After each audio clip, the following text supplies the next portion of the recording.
Salam değerli izləyicilər, Azərbaycanda hər uşağa 150 manat uşaq pulunun verilməsi təklif edilir.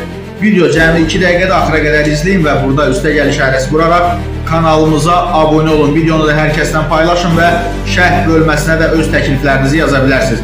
Azərbaycanda doğum statistikası son illərdə dəhşətli dərəcədə aşağı düşüb. 2011-ci ildə bu rəqəm 176 min olub və 2025-ci ildə 95 min, amma müqayisə üçün qeyd edeyim ki, 1991-ci ildə bu rəqəm 190 min idi, yəni bir ildə 190 min uşaq doğulmuşdu və müstəqillik illərində bu rəqəm 2 dəfə aşağıya düşüb.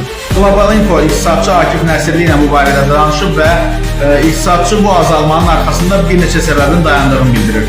Gənclər gecə ailə qurur, mənzil və kirayə problemi həll olunmayıb, şəhər həyatı çox uşaqlı ailə modelini getdikcə çətinləşdirir. Üstəlik bugün uşaq doğan nəsil 90-cı illərin sonu, 2000-ci illərin əvvəlində anadan olanlardır. O dövrdə də doğum aşağı düşmüşdü. Yəni 90-cı illərlə müqayisədə bu mənzərəyə bir də dövlət dəstəyinin olmaması əlavə olunur və iqtisadçı hesab edir ki, dövlət bu problemi həll edə bilər. Məsələn, yeni doğulan uşaqlara 150 manat uşaq pulu verilərsə, yəni daimi olaraq bu problemin həllini belə deyək, asanlaşdırmaq olar və bu büdcəyə nisbətən əhəmiyyətsiz bir yük olardı. Ölkədə 0-18 yaş arası təxminən 2,6 milyon uşaq var. Hər birinə aylıq 150 manat verilsə, bu ildə 4,68 milyar manat edir.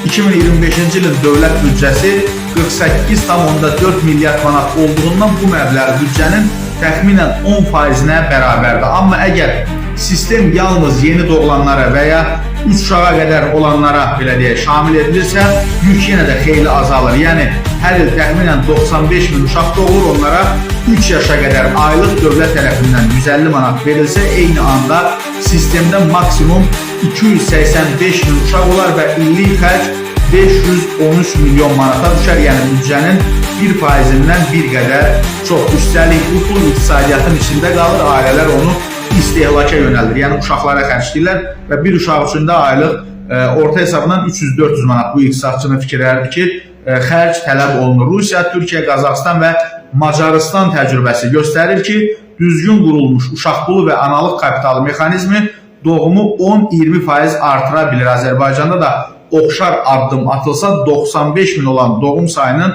108-110 minə qaldırılması mümkündür.